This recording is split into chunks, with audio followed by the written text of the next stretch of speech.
Welcome po to the fourth part of our series, ID, Living Out Your True Identity. And for the past weeks, we have been talking about sino nga ba talaga tayo in God's eyes. And I hope and pray na more and more na, naiintindihan nyo and na you are special in God's eyes. Amen? This first Sunday of the month, sinabi ko sa inyo, you're created in the image and likeness of God. You're created to reflect God Himself. And that's an awesome thing. Di ba? Of course, because of sin, na-distort yun. Pero in Christ, na-restore naman yan. I also said na because we are created in the image and likeness of God, sana ma-realize natin na yung true worth natin, hindi nakadepende sa mundong ito. I mean, it's not all about whether you have money or, sikat ka or whatever. Hindi rin nakabase ang worth mo. Instead, nakabase yon kay God who looks at you and considers you a person with value. In fact, sabi nga sa Bible, He created us a little lower than Himself. Diba? Which is such a, mind-blowing thing. But last Sunday, if you were here, sinabi ko na, in Christ, wala na yung limitations na siyang naging bahagi ng experience ng tao ever since the fall. Kasi in spite of the fact na maraming kapasidad ang tao, because of sin, marami rin ginagawa ang tao that is self-destructive. So God has set a limit, sa kakayanan ng tao. Although in fairness, pag tinignan mo nagagawa ng tao, mukhang ang dami niya nagagawa. Pero ang dami rin niya nagagawa ang mga maling bagay. Marami rin siya nagagawa mga bomba. Marami rin siya nagagawang gera. Okay? So side by side with the capacity of man to do great and wonderful things, andun din yung presence of sin. Kung saan ginagamit ng tao yung katalinuhan niya to come up with, atomic bombs and all those things that destroy mankind. Pero in Christ, praise God, kapag ikaw ay naka Christ na, He removes that kind of limitation. And the Bible says, di ba, with God nothing is impossible. Jesus Himself said, sabi niya, those who have faith in me will do the very things that He did. And even greater things than that. So wala na yung limitation na yun. Praise the Lord. So today we come to the last part ng ating series. And I really want us to listen very well kasi I know in spite of all the things na sinabi ko, there are still a lot of challenges ahead of us. Andun pa rin yung mga testings and trials that come our way. Kahit na sabihin natin, we are special and all of that. Andun yung mga temptations and things like that. But I want us to listen very carefully kasi what you're about to learn today will give you great courage and great hope kasi ang future mo is bright in the hands of the Lord. Amen? So I want us to pray today. Lord, will you help us, O God, as we open our hearts to you and to your word today? Tulungan mo kami that we can really understand what your Spirit is saying to us. By God's grace, Panginoon, allow us to leave this place with a new revelation, Panginoon, of who we really are in Christ. Salamat po, Panginoon, that you have said a lot of wonderful things about us. And today, we're going to hear some more, Panginoon. So, Lord, we open our hearts to you, Father. Speak to us. In Jesus' name. Everybody say amen. Amen. Well, these past few days, a lot of things happen, and maraming mga, competitions, if I may call that, which turned out in ways that are unexpected. For example, just last week, we, of course, saw how itong si Manny Pacquiao, ang pambansang kamao, defeated, once again, di ba, si Marquez. However, medyo parang, hindi masyadong maganda yung pagkapanalo daw ni Manny Pacquiao. It seems that there are people who are questioning or even saying na mukhang hindi si Pacquiao na nanalo doon. Okay?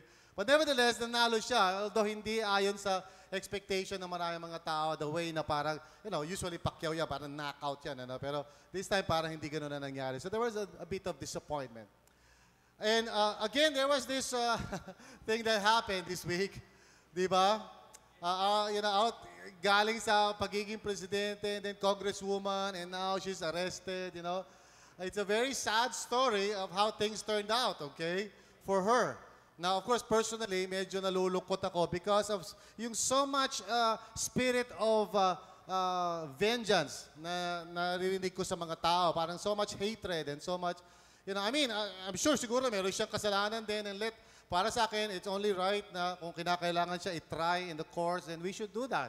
Pero not naman in a way na parang masyadong, punong-puno ng anger and revenge. And, God said that, we should love our enemies. Amen? But I just want to highlight how things turned out differently for this person. Okay? And then, of course, another thing that happened, which is really interesting, finally, nanalo yung mga farmers. Okay? After such a long battle, na gusto nilang makuha yung lupa nila Aquino, okay? Na this has been going on for a long time, but eventually, okay, nanalo sila at sa kanila na ngayon yung mga lupang sinasaka nila, di ba? Which is amazing, okay? Considering na parang presidente kumbaga, yung kanilang nakalaban doon, di ba? So things were happening, and anytime these things happen, anytime that there's parang, may labanan, there will always be a winner, okay? Di ba? And there will always be a loser. No? Sa kahit anong labanan, merong winner and merong loser. And if you're in any kind of competition, if you're the winner, of course, you smile.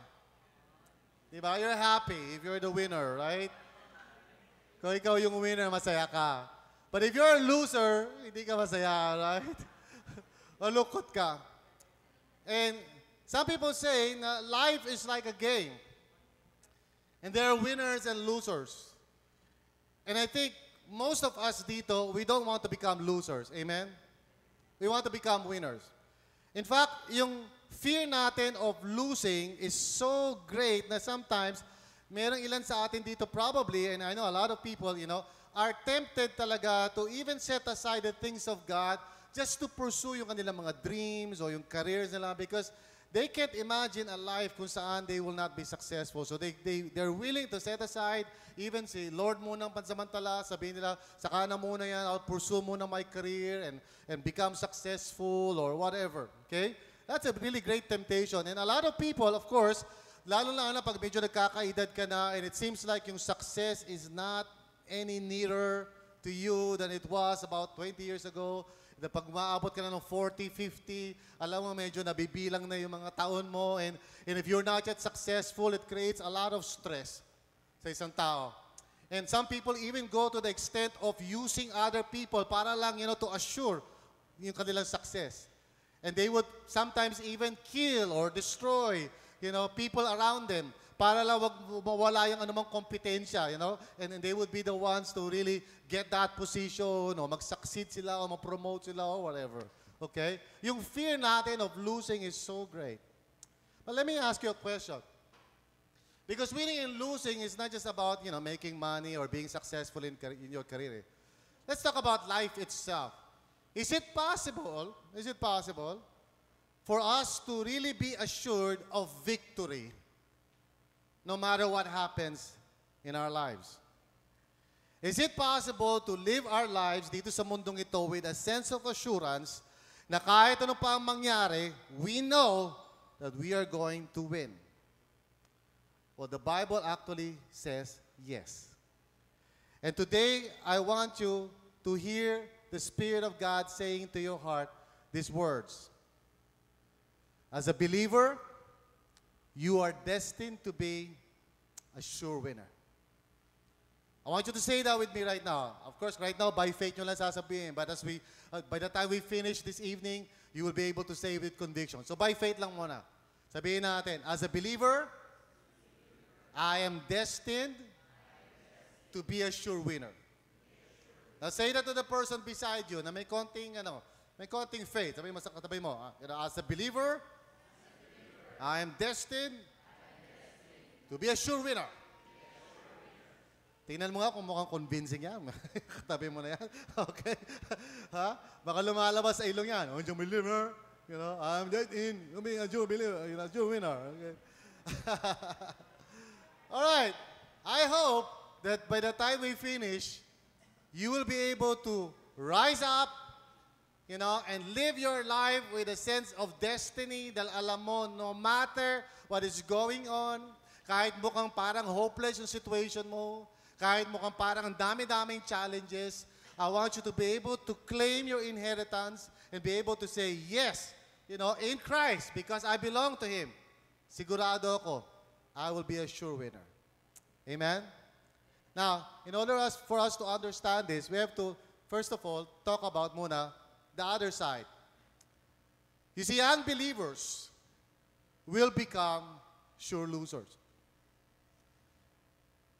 Ang ibig ko sabihin, if you are a person na parang you're thinking in your mind, well, saka na yung mga God thing na yan, Jesus na yan, I have a dream, I have a career, gusto ko mag-abroad, saka na natin pag-usapan yung mga things of God, maybe when I'm older, or maybe you're not even planning na when you're older, you will think about God. Maybe you're just saying, hindi ba kinakailangan masyado seryosohin niya, I want to focus more sa mga pangarap ko, sa ambition ko sa buhay, saka na muna yung mga, tukol kay Lord o Bible. Or maybe you're saying, ano bang big deals dyan sa mga sinasabi niyo, why do you have to be parang masyado namang devoted and serious, Basta, wag mo lang siya kakalimutan. Just live your life and be happy, and don't really think much about God at all. Well, I'm sorry to say, kapag ganun yung decision mo sa buhay mo, I have bad news for you. Because the Bible actually says some very, very, sabihin natin, not very nice things concerning people like that. Let me show you some verses. We're going to use verses from the book of Romans in this particular sermon. So if you have read the book of Romans, these verses will be quite familiar to you. Let me start off with this one. It's in Romans chapter 2, 8 and 9, written by the Apostle Paul. Sabi niya, but for those who are self-seeking, ibig sabihin, all they think about is themselves. Yung career nila, yung love life nila, yung emotions nila, sila, ako, self-seeking. And who reject the truth. Wala silang pakialam sa gospel. Wala silang pakialam sa mga word of God. And who follow evil. Ibig sabihin, yung mga decision nila, it's all about, promoting themselves, hurting other people, taking advantage, doing the wrong thing, committing sin here, fornication there, sex here, and so forth and so on. Sige, there will be wrath and anger. May promise the Lord sa'yo. Alright? May promise. There will be wrath and anger. There will be trouble and distress for every human being who does evil. Now, if that doesn't scare you, I don't know what. Ewan ko bakit meron mga tao who somehow they think, pwede ko iset aside si God, unahin ko muna yung world, and I'll be okay. Well, the Bible says, you're deceived. Akala mo, you will be okay. But in the end, makikita mo pa rin na kapag sinet aside mo si Lord, para ka nagtampo sa bigas. Because God is the Creator. Amen? I mean, even your very breath ngayon, yung paghinga mo ngayon, comes from God. You are not your own. You don't even know, you're not even sure that tomorrow you will wake up. Amen? I mean, all of your life depends on God. So for you to walk away from God and say, God, I don't care much about you, kung ano man yung sinasabi mo dyan sa Bible na yan, doesn't really matter to me, you are courting disaster sa buhay mo. Because Apostle Paul rather is saying, if you do that, if you make that kind of choice, let me warn you, ika nga, sinasabi niya, things will be very, very hard for you. Now, I have friends, marami akong friends who have chosen, to live their lives in sin. In fact, yung mga schoolmates ko sa high school, whenever na nagkakausap-usap kami, they will say, buti ka pa, Pastor Bong, pinili mo yung career na yan. You're now a minister, you're now serving God. Okay? So, buti ka pa, sabi nila. And then, I will ask them, so why don't you become like me? Like, for example, not necessarily maging pastor, but, just surrender your life to the Lord. And then sagot nila, ay hindi, teka muna, na-enjoy ko pa ang kasalanan eh. I mean, in fairness, masarap naman talaga ang kasalanan. Come on, just be honest. Kung hindi masarap, ba't mo ginagawa? Amen? The reason bakit natin ginagawa ang mga bagay na masama is because masarap. Otherwise, why will you do it, right? Ano ka ba, sadista ka? Sige, iinom ako kasi ang sama ng lasa nito. Hindi naman, di ba? Umiinom ka kasi ang sarap, di ba? Pag inom mo ng ang lamig, di ba, ng serbesa, tapos may sisig pa.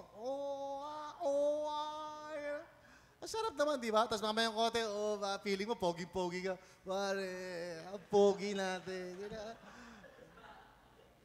This sin is enjoyable, but you see, it's only enjoyable for a while until sabihin sa'yo ng doktor, I'm sorry, you have cancer of the liver, and 4 na araw ka na lang mabubuhay. You know.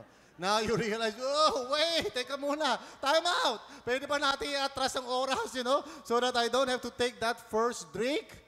But it's too late, di ba?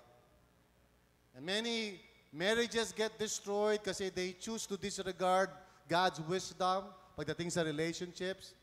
There are many families na nasisira, na broken, kasi yung mga magulang, mas gusto nilang i-apply yung mga natutunan nila sa mga lolo nila about child discipline, which is basically gulpihin mo yung anak mo hanggang mamatay. You know? And on it goes. So tama yung Bible. There will be trouble and distress. For every person na sa tingin niya, mas wise siya kaysa kay Lord. Again, here's another scripture. For the wages of sin is death. The wages means sweldo, right? How many of you are working na? Anybody here na nagtatrabaho na? Okay, some of you are. Some of you need to work, you know? But, you know, if you're working, di ba? Tapos oras na ng sweldo at pumunta ka na doon sa cashier para kunin yung envelope mo, anong reaction mo pagkabigay sa'yo ng envelope mo? Do you say na parang, maraming salamat po. At binigyan niyo po ako ng pera. Hindi, you know, pagdating ng 15 at 30 o whatever time kayo pupunta doon sa pagkabigay sa'yo, the first thing na gagawin mo, bibilangin mo at sasabihin mo, ba't kulang? Kasi para sa iyo yun wages yun And so, God is saying, look, if you live a life of sin, may bayad yun. May consequence yun. What you sow, you shall reap. Hindi mo pwedeng dayain ang prinsipyo ng kalangitan. If you try to live your life based on sinful choices, aanihin mo yung later on. The wages of sin is death. And death is not just chugi ka, libing ka na doon sa, 6 feet under the ground. Puri sana kung ganun lang yan. The Bible talks about death in 2 ways. One is death na ang ibig sabihin na even though humihinga ka, it feels like you're dead. You know, alam mo yun, naranasan mo na yun, yung parang humihinga ka pero parang gulo-gulo ng buhay mo, sira yung mga relationships mo, kaaway mo lahat, pati aso mo, kaaway mo, wala kang kapayapaan, lahat ng tao, naiinis ka. So even though you're alive, you're actually dead. The second kind of death that the Bible talks about is eternal death. Ibig sabihin, pag namatay ka, hindi naman yun ang ending ng existence mo Pag namatay ka, you will still be aware and conscious, kaya lang, depende kung nasan ka na.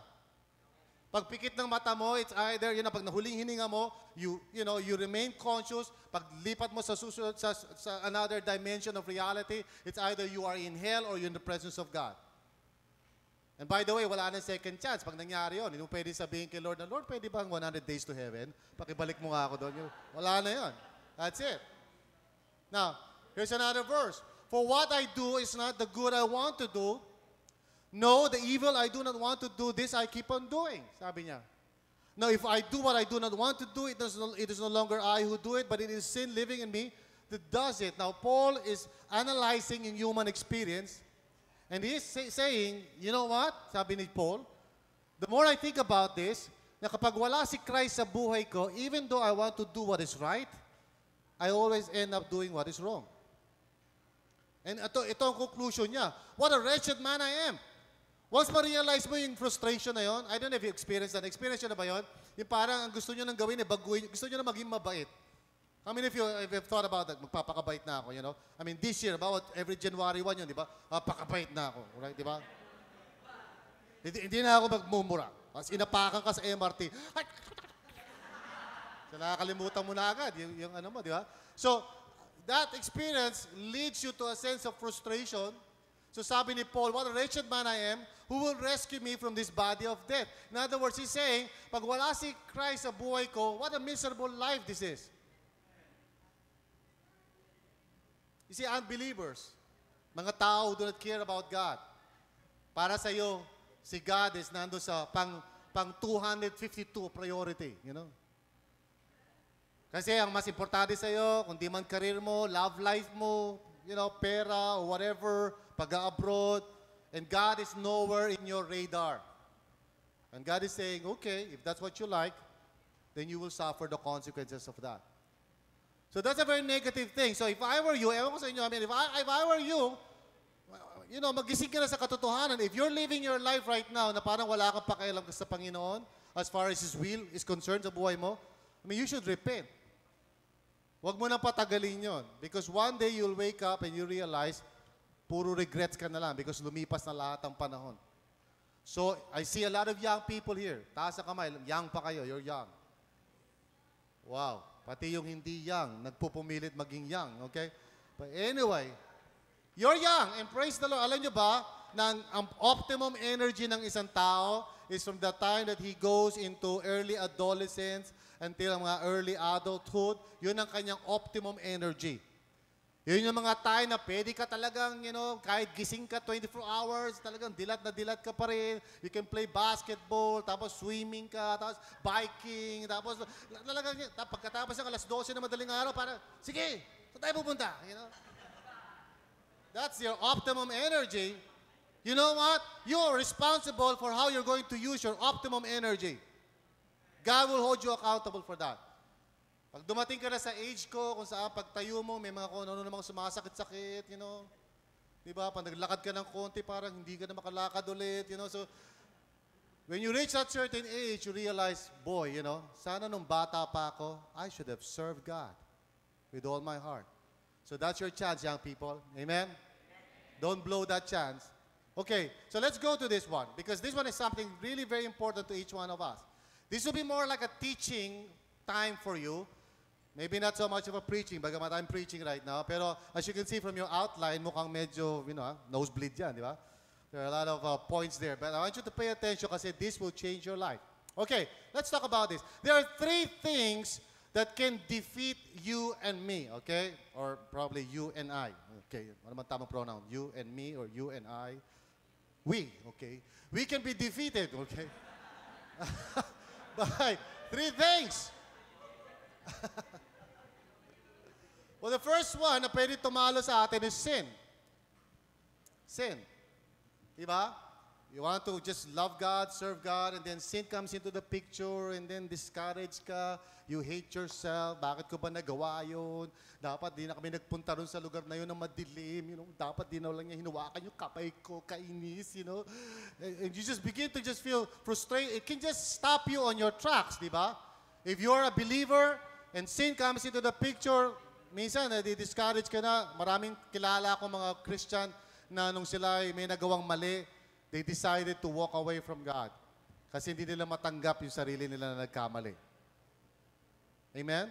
Actually, the more you love God, the more you become so parang concerned about wrong things. Isn't that true?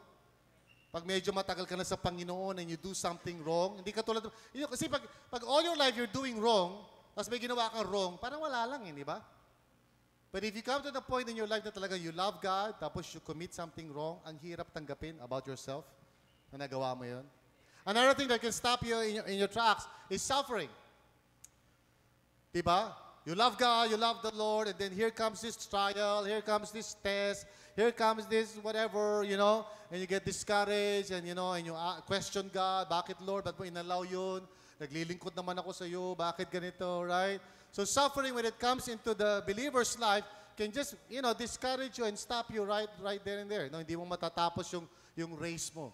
And then finally, of course, pinaka-greatest nating problema is no other than Satan himself. Diba? Because Satan, of course, is dedicated to only one mission, and that is to destroy you and me, or I, or us. So, mga kapatid, we need to understand na as a believer, we can overcome all these 3. So let me start off with this first one. We will overcome sin. I want you to understand what the Bible says about this kasi alam ko lahat tayo dito nagkakamali. Am I correct? How many of you nagkakasala ka every now and then? Oh, praise God, di ako nag-iisa. Kung di ka nagtaas, I'll pray for you na magkasala ka rin. Para magkakasama tayong lahat, okay? But anyway, here's what I want you to understand about this. First of all, The Bible actually teaches that we will overcome the penalty of sin. Ibig sabihin, of course, pag nagkasala ka, siyempre, ang sabi niya, the wages of sin is death. But how do we overcome this? Here's what the Bible says, Romans 8, verses 1 and 2. Therefore, there is now no condemnation. Sabihin nyo nga pa yun, no condemnation. Ibig sabihin, there will never be a time anymore. From now on, simula nung tinanggap mo si Jesus, there will never be a time na ipepresent ka sa korte, sa divine court, and God will say, guilty! There will be no more condemnation. Sabi, there will be no more condemnation for those who are in Christ Jesus, because through Christ Jesus, the law of the Spirit of life set me free from the law of sin and death. In other words, God has given you, saka ako, freedom from the penalty of sin. Now, nakakalungkot ito because sometimes people don't really understand itong privilege na meron sila as a Christian. One time, there was a young person who came to me and said, Pastor, I feel so discouraged. Sabi ko, bakit? Kasi I committed this particular sin. I won't tell you anong sin yun. And I won't tell you his name. Anong pangalan, Pastor? Sino yun? Anong ginawa niya? You know? So, okay. But the point is, sabi niya sa akin, I'm so discouraged. May ginawa akong kasalanan laban sa Diyos. Talaga, sabi ko gano'n. Kailan mo ginawa yan? 2 months ago. Wow, tagal na. Mukha ka pa rin prunes hanggang ngayon. So, anong ginawa mo? Nung nagawa mo yun, well, sabi niya, nagpa-counsel ako and na-realize ko mali talaga yun. So, I asked forgiveness from God. Okay. So, what happened then? So, ever since that day na nagawa ko yun, I've always felt condemned and miserable sa sarili ko. So, sabi ko sa kanya, you know what? Ang taas ng pride mo. Sabi niya, bakit, Pastor? When you ask God for forgiveness, God forgave you. Not because of anything sa iyo, but because His Son, Jesus Christ, paid for your sins. So sinabi ni God sa iyo, because you have asked forgiveness for this, I hereby declare you innocent.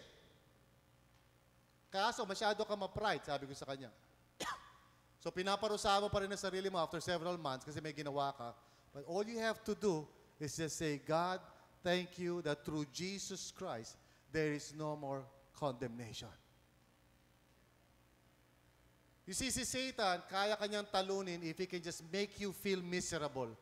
Kasi di ba, aminin natin to, pag miserable ka sa sarili mo, you discourage ka kasi feeling mo palpa ka, would you be able to serve God? I don't think so. Nakakita na ba kayo nagsuserve kay God na miserable ang itsura? You won't serve God. Diba? Kasi pag ikaw may nagawang mga mali sa buhay mo and tapos aware na aware ka, diba? Pagpunta mo sa church, ganito yung itsura mo, diba? Tapos pag nag-worship na kami lahat, alam mo makasalanan ka. So you will never be victorious kasi kino-condemn ka na sarili mo konsyensya when in fact, the Bible says you are free. All you have to do is just ask God for forgiveness. Amen? Pastor, feeling ko parang ang dali-dali lang. You think? Sabi mo sa katabi mo, you think? Akala mo madali lang? It took the only begotten Son, the Lamb of God, who takes away the sins of the world, to die on the cross para lang mapatawad ka. Don't ever say na ganun lang kasimple yun. Jesus died for your sins and my sins. Amen? So when you ask God for forgiveness, wag mo gawing cheap yung forgiveness. Parang sabihin, parang dali naman na forgive agad ako. Come on. God the Father sent His Son para mapatawad ka niya. Amen? So, laki ng cost ng kapatawaran mo. The only thing na maaaring hindi mo lang maintindihan kasi hindi ikaw nagbayad ng cost. Are you listening? Hindi ikaw nagbayad eh. Somebody else. So, kaya ang feeling mo parang dali-dali mapatawad. Hindi madaling mapatawad.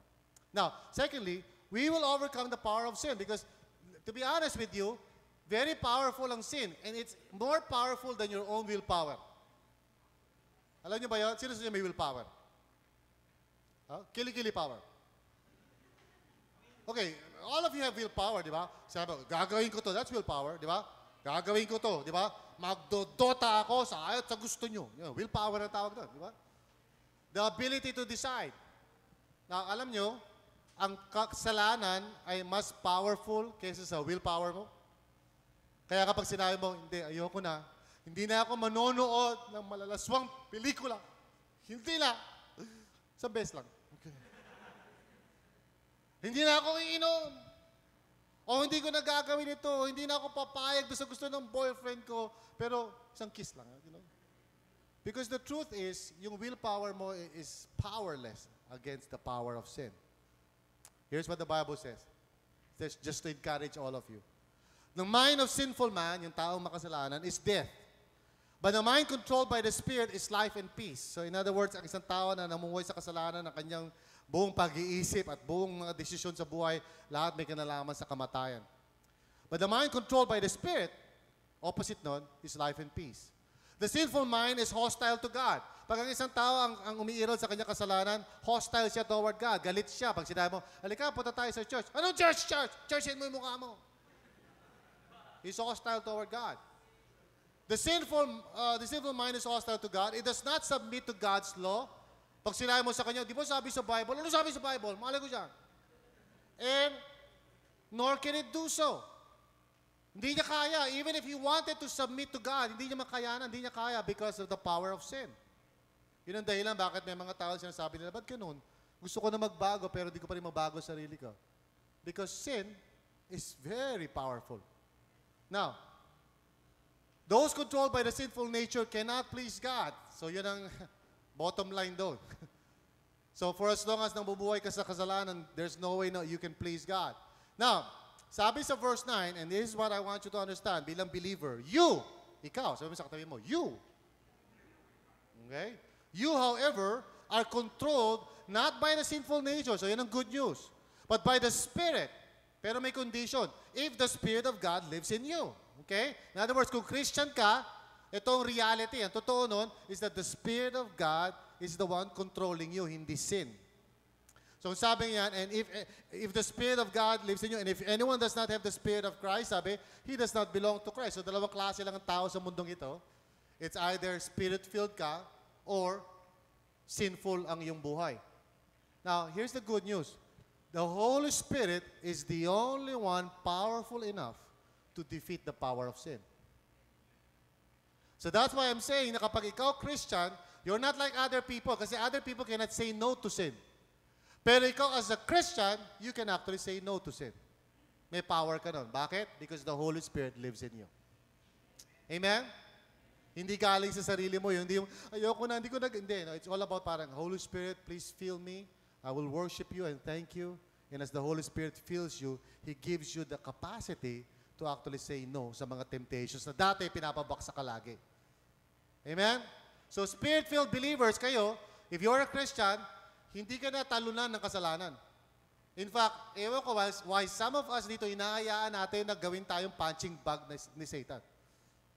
No, baksak ka ng baksak doon sa dating kasalanan when all you have to do is to say, teka muna, ba't ko ba ginagawa lagi yan? Bakit ba ako punta ng punta sa mga sites sa internet na masasama, di nakakatulong sa akin? No more! In Jesus' name. And you will be able to do it. Because the Spirit of God lives in you. Kasi ang problema lang natin, we don't do it eh. Ayaw natin i-claim yung authority natin eh. Di ba? I remember years ago, okay, na-promote ako, I think I told you about this, na-promote ako bilang captain waiter. Okay? So, meron na akong authority, but because I was very young, I did not know how to use that authority. Okay? So, there were times minsan na meron kailangan gawin doon sa aming department, hindi ako makapag-utos, so ang ending ako rin na gumagawa. So, pag kailangan linisan yung yung kusinang ganyan, nakikita ko yung mga waiters, nakatambay lang, tapos sabi ko sa kanila, pakilinis naman po yung mga yung kusina. Oh. Tapos titingin sila sa akin, tatawa sila. Bata pa ako. Kainis kayo. So ako na, ang ending ako maglilinis. Because I did not understand the principle of authority. You see, yung mga MMDA, alam nila ang prinsipyo ng authority. Nakikita na ba kayo na nagta-traffic na payatot na mukhang may TV? Pag may dumarating na 6x6 na truck, sabihin niya, Prut! Nakuha ko yung driver ng truck, gawin ko kayang pizza pa ito. Sagasaan ko. Kaya-kaya naman yung sagasaan yun, di ba? But instead, yung truck papara. Tapos sabi ng pulis,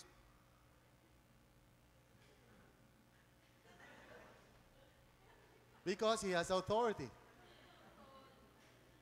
Now, as a believer, you have authority over sin. Amen? Now, also, we will overcome the presence of sin, which is good news. Kasi habang nandito tayo sa human body na ito, we will always be tempted. Okay? So, huwag kayo ma-surprise. Iba sa inyo lalapit sa akin, Pastor, ba't natutokso po rin ako? Mahal ko naman si Jesus. You know, I have bad news for you. Ano yung Pastor? Tao ka kasi, tao.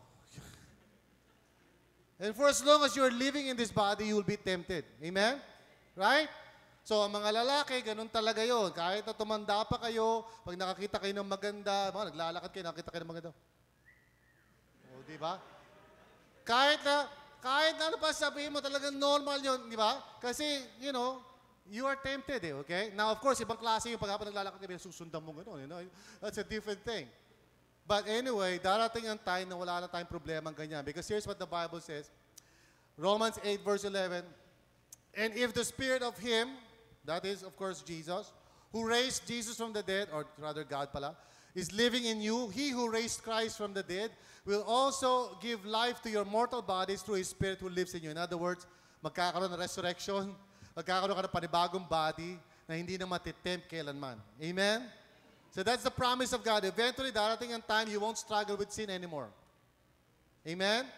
It's just right now, habang narito ka, you struggle with sin. Pero pag dumating na si Jesus, all of that will be over, okay? You won't struggle with sin anymore kasi magkakaroon ka na ng spiritual body. So that's the promise of God. Now, I want you to understand that this involves yung cooperation mo, okay? We all need to cooperate with the Holy Spirit. The Holy Spirit is the one that can change our hearts, can change our lives. Siya din ang pwede magbigay sa atin ng power, pero kailangan mag-cooperate ka. Alright? Here's what the Bible says about this. Therefore, brothers, we have an obligation. Obligasyon. Okay? But it is not to the sinful nature to live according to it. Wala ka ng obligasyon sa kasalanan. Hindi na kailangan mamuhay doon. For if you live according to the sinful nature, you will die. Pag doon ka pa rin na mamuhay, ang ending mo dyan, imbis na, you know, experiencing mo yung life ni God, kabaliktaran. But if by the Spirit you put to death the misdeeds of the body, you will live. In other words, ikaw kailangan gumawa nito. Amen? Meron kang role. Because those who are led by the Spirit of God are sons of God. In other words, kung Christian ka, meron kang Holy Spirit, the Holy Spirit will lead you in the right path, pero kailangan mag-cooperate ka, kailangan mag-obey ka. One young person came to me and said, Pastor, hindi ko talaga mapigilan yung pag-inom. Lagi na lang ako nalalasing. Ano bang gagawin ko? And so I, inquired and sabi ko, ano bang ginagawa mo? Kasi, pag nagyayay mga barkada ko, sabi nila, punta tayo sa bahay ni ganito, ni ganyan. So pupunta ako doon. So ano mangyayari pag nagpunta ko doon? Pagpunta ko doon, sabay pag-upo ko, ilalabas nila yung yelo. Tapos yung mga alak, ilalabas nila sa mga baso. So ano gagawin mo? Tapos ilalagyan nilang ganon, yung baso, tapos iikot nila. Tapos ano gagawin mo? Tinatanggap ko, tapos nilalagay ko sa bibig ko, tapos iniinom ko. Sira pala yung ginagawa mo You are not cooperating with the Holy Spirit. Ikaw ang nagdadala sa sarili mo doon sa lugar na yun. You don't even have to do that. Pag sinabi sa inyo mga friends, malika, inuman tayo. All you have to say is, sige, saka na lang. Because I have something else to do. Bakit hindi mo masabi yun? Kasi, gusto mo kasi, popular ka sa kanila Insecure ka kasi. Gusto mo, sasabihin ng mga barkada mo, yan, magaling makasama yan. Kasi pag humindi ka, sasabihin na, yan, walang pakisama yan. Ay, hurt ako. Hindi, may pakisama ako. But if you will stand by what you believe and say, sorry bro, you are my friends, I love you, I care about you, pero I don't want to destroy my body kasi this body belongs to God. Sorry So sabihin mo kaibigan mo, never mind. Hindi naman nakakamatay yun. Amen? Later on, sasabihin nila, bro, ano susi mo? Paano mo nare-resist yung mga Alaska namin? Let me tell you, Jesus is Lord. Amen? Kasi hindi lang kasi natin sinusubukan yun. Now, as a believer, remember, ano po tayo? We are a sure winner. Now, we will also overcome suffering. The suffering kasi, when it comes to our lives, nakakasira ng diskarte yan, di ba? Minsan, focus ka na sa Panginoon. Biglang, mawawalan kayo ng pera, mawawalan ng trabaho, magkakasakit si Junior, o ano mangyayari, hindi ka makakapag-aral, Have you experienced that, di ba? Kung kailang hot na hot ka kay Lord, biglang hindi ka na makakapag-aral, di ba? Kasi sabi ng magulang mo, sige, hindi ka na makakapag-aral, magugas ka na lang ng pinggan habang buhay. So it just discourages you, di ba? O kaya nagkakaroon minsan ng parang conflict sa pamilya and yung mother mo, yung father mo, hindi nagkakasundo. Pag-uwi mo sa bahay, may mga lumilipad na mga plato. Iba galing sa north, iba galing sa south, east and west. And so lalabas ka na lang, and discouraged ka. Now, suffering can really be a tough thing. But here's what the Bible says about it. First of all, suffering is only temporary. Amen? Temporary lang yan. If you're a believer, you know that. Because here's what the Bible actually says about this. I consider, sabi ni Apostle Paul, as I think about everything else, I consider that our present sufferings are not worth comparing with the glory that will be revealed in us. You see, the only way for you to deal with suffering is for you to understand the big picture. Pag tinignan mo ang buong eternity at kinumpir mo yan sa yung lifetime, no matter how long you live here on earth, sabihin na natin na buhay ka ng 150 years old. Habang naglalakad ka, may nalalaglag ng mga lupa. It's still katiting pa rin yun compared to all eternity. And if you have that large perspective in life, hindi ka madi-discourage because you have a trial ngayon, you have a suffering ngayon. Because in light of all eternity, it's just a small thing. Because someday, God is going to restore everything. At aalisin niya lahat ng nagkukos ng suffering sa mundo, and He will wipe every tear, and there will be no more death. Sabi na ni Lord John, He promised that, and if you're a believer, you know that will come. It's like watching a Manny Pacquiao replay fight. Ako, as a pastor, I never get to watch yung live. Kasi if I watch the live, wala namang pipreach dito. So I always end up watching yung replay. And the problem with watching replays ng Pacquiao fights, by the time na panonoorin mo na yung Pacquiao fight, lahat na ng tao sinabi sa'yo sino nanalo. I mean, the whole day, sabi siya, Pastor, panalo si Pacquiao. Pastor, panalo si Gano. So parang, spoiled na yung Pero nevertheless, pag nanood ka, pag nanood ka ng laban, tapos nakikita mo si Pacquiao, minsan tinatamaan ni Marquez na kanya para medyo madapa kanya. So parang matatakot ka. Pero because I know kung sino yung nanalo, I would just look at that and say, panalo si Pacquiao dyan. It's like watching an NBA game na alam mo kung sino na yung nanalo, di ba? Bagamat action and exciting, parang matatalo yung team mo. Pero alam mo at the end, kasi may nagsabi na sa'yo, panalo na eh. In the same way as a believer, sinasabi sa'yo ng Panginoon, don't ever be deceived kasi katapusan ng storya, panalo pa rin ang mga mananampalataya. Amen? So there's no need to be discouraged about suffering. We are able to wait patiently for the promises of God. Itong sabi ng Panginoon, but if we hope for what we do not yet have, we wait for it patiently. And that's true, di ba? If your parents, for example, said to you, let's say, miracle out of miracles, sinabi sa'yo, anak, okay, this coming Christmas, December 24 and a half. Meron bang ganon? December 24, okay, or 25, bibigyan kita ng iPad 2. So, sinabi niya sa iyo, siguro October or November, and so parang tingin mo layo, pero di ba, especially kung truthful naman yung magulang mo, hindi, nang-i-steer, di ba? So, pagdating ng December 25, I'll give you a new iPad 2, di ba? So, habang naglalakad ka, lahat ng makita mong iPad. And so you're so full of hope, di ba? Di ba? For as long as hindi mo pa hawak, and even though minsan parang, parang tagal-tagal binibilang mo yung mga araw, parang tagal ng December, But you know, and you're so full of hope. At pagdating ng December 25, you open the package, you say, wow, China made. Just kidding. May TV, okay. Alright. On the 25th, magbukas mo, iPad 2, wow! Okay, di ba? Pagdating ng araw na yon, there's no more need for hope. Why? Because the iPad 2 is there in front of you. Kailan mo lang kailangan ng hope? Habang hindi mo pa hawak yung iPad 2. In the same way, kung ikaw ay believer in Christ, God is saying to you, you're not like other people. Kasi iba mga tao, ganitong hope nila eh. Sana makuha ko na yung ano ko, sana mataas ang grade ko. Sana, sana ho, You see, gano'n lang pwedeng gawin ng mga taong wala sa Panginoon eh. Sana. But for a Christian, we don't live by sana. Of course, we say Hosanna, but that's a different thing. Ang sinasabi natin, wow, I know. Because God has promised. So whatever it is na pinagdaraanan ko ngayon, wala kaming pera, wala kaming makain, nagugutom kami and so forth, I know God has promised. He will fulfill. Amen? Now, the wonderful thing about a believer is that meron siyang Holy Spirit.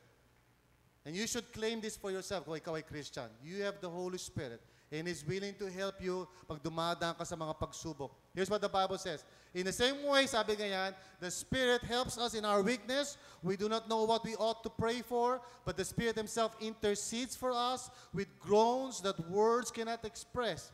This is a wonderful promise from the Lord. Na minsan di ka na makapag-pray, pero you know what? The Holy Spirit in you, siya yung nagpipray for you. And this is what God says in His Word. And He, that is the Holy Spirit, He who searches our hearts knows the mind of the Spirit because the Spirit intercedes for the saints in accordance with God's will. In other words, wala kang dapat alalahanin kahit minsan di ka na makapag-pray because the Holy Spirit knows kung anong kailangan mo. And He intercedes for you. So kahit na parang hinang-hina ka na and all you can pray for, minsan, di ba, pag marami kang problema, oh God, oh God, oh God, God, oh, so. But that God hears you, all right? Now, as a believer, ano po? You are destined to be a sure winner. Now, finally, last thing, we will overcome Satan, and that's the good news. Ewan ko ba sa inyo, how many of you watch horror movies? Just raise up your hands. Mag-repent na kayo. Why are you watching horror movies? Pag nanonood kayo ng horror movies, di ba, ano bang purpose niya? Tinatakot kayo para mas malalo magnify ang kapangyarihan ng evil, di ba? I mean, of course, di ba, kaya ka nanonood ng horror para matakot ka, di ba? Hindi ka naman nanonood ng horror para matawa ka. Nanonood ka ng horror para, And whenever you watch a horror movie, you are making Satan and his demons and all his powers seem parang more powerful and more formidable than it is. Ang totoo noon, as a believer, he is afraid of you. You are not afraid of him. In fact, Satan trembles, even in the face of a very young believer full of the Holy Spirit. Ewan ko ba, bakit tinatakot natin ang sarili natin? At binabayaran pa natin, in fairness. I think you should repent. If you're watching horror movies, you should renounce that in Jesus' name. Kaya tuloy pag natutulog ka, pag nakarinig ka ng kaluskos, ano yun? Tapos pag naglalakad ka sa madidilim na lugar, because all of that is unnecessary. Dahil totoo lang noon, as a Christian, dapat nagme-meditate ka sa Word of God. Hindi nanonood ka ng horror movie. Para malaman mo kung anong meron ka as a believer. Okay? So here's what the Bible says. Yung future natin is actually so secure na walang magagawa si Satan to change it. Here's what the Bible says. Romans 8:28 to 30. And we know that in all things, saan daw po? In some things. In a few things. In some very special things. In 3 things? In all things. God works for the good of those who love Him. Now notice yung wording yun, for the good. He's not saying that God will work for good. Because sometimes when God is working in your life, minsan painful. Pero eventually, it will be for the good. Ibig sabihin, kahit anong ibato sa'yo ni Satan, sasaluhin lang ni God yan at itatransform niya into your good. That's amazing. Amen? So si Satan maghahanda siya ng mga spear, mga kuno ng mga, missiles diyan, ibabato niya siya. Tapos kukunin ni Lord, gagawin niyang donut, Krispy Kreme, and it comes to you in a way that blesses you. Amen? Because God is good. Amen? He is able to work out everything for the good of those who love Him, sabi, who have been called according to His purpose. Pag tinawag ka na niya, God is not going to say, alam mo, tinawag kita pero I've changed my mind. Hindi. When He calls you, He works out a plan. And it goes like this. For those God foreknew, so ibig sabihin, bago ka pa pinanganak, for those God foreknew, He also predestined to be conformed to the likeness of His Son. So nakaplano niya how your life will change. Tapos sabi niya, that He might be the firstborn among many brothers, meaning si Jesus will become, dahil tayo magiging katulad ni Jesus, so He's the firstborn panganay, kamukha natin siya lahat. You know? And then sabi ganito, and those He predestined, lahat ng pinlano niya na magiging katulad ng kanyang anak, He also called, tinawag ka niya, because may plano siya maging katulad ng anak niya. Those He called, He also justified. So pinatawad ka niya. Those He justified, He also glorified. In other words, when God sets in motion yung plano niya sa buhay mo, Satan can never stop it. Amen? Ito ang sabi pa sa Bible. He cannot accuse us anymore. Satan is known as the accuser. Okay? Si Satan yung, lagi nagsasabi, salbaka yan, andaya yan sa eleksyon, yan. Ikaw yung may ganun sa leg, anong kasalanan ko? So, you're being accused, by Satan. Now, here's what the Bible says. What then shall we say in response to this? If God is for us, who can be against us? Ang sagot, no one. He who did not spare His own Son, but gave Him up for us all, binigay niya kanyang only begotten Son, how will He not also, along with Him, graciously give us all things? Sagot, oo nga naman. Because if He gave His only begotten Son para i-save ka, what else? Ang higit pa doon. Whatever it is na kailangan mo to succeed as a Christian, He is willing to give that to you and provide whatever you need. Dahil binigay na niya kanyang buktong na anak eh. What else will stop Him from giving you everything? Di ba? For your good. Now, sabi niya, who will bring any charge against those whom God has chosen? It is God who justifies. So kahit ano pa accusation ni Satan sa iyo, salbahe ka, masama ka, plastic ka, kunyari ka pa, nagbabait-baitan ka, kahit anong sabihin niya, God says, ito ay anak ko. He is justified in my sight. So kahit na ano pang pukul ni Satan to accuse you kung gaano ka ka-inconsistent, kung gaano ka ka-weak sa Christian life mo, Satan does that all the time. Kinokondemn ka sa tenga mo, di ba? How many of you sometimes hear voices like that, di ba? Ang plastic mo, ang kapal mo, kunyari, born again ka pa, magpakatotoo ka na, magladlad ka na, pumunta ka sa church na naka-makeup, so, and Satan just whispers that to you, right? But you see, God looks at you and says, anak, huwag ka makinig doon. Because in my eyes, you are okay. Amen? Now, finally, we are more than conquerors. We are more than conquerors. I want you to claim this for yourself. Sabi sa Bible, who shall separate us from the love of Christ? Shall trouble or hardship or persecution or famine or nakedness or danger or sword, and you can just add up anything there. Who? Sino? Not hindi what, but who? Can Satan do that? Can he do something sa life mo para maihiwalay ka sa Panginoon? Ito ang sagot ni Paul. No. Sabihin niyo nga po, no. Sabihin mo sa katabi mo, no. Tapos sagutin mo siya, malay ko sa'yo. No, sabi niya, in all these things, we are more than conquerors through Him who loved us. For I am convinced that neither death nor life, neither angels nor demons, neither the present nor the future, nor any powers, neither height nor depth, nor anything else in all creation, sabihin mo na kung gusto mong sabihin, will be able to separate us from the love of God that is in Christ Jesus our Lord. The Bible says, mga kapatid, that as a believer, you are destined to be a sure winner. Hallelujah. Amen? Never doubt this. Never doubt. Tinawag ka ng Panginoon. At I don't care kung nahihirapan ka ngayon, may trial ka ngayon. I don't care kung parang minsan nagkakamali ka ngayon. You are going to win. In fact, I want you to look at the person beside you. Sabi mo sa kanya, hi, winner. Look at the person sa likod mo. Sabi mo, kamusta ka, winner?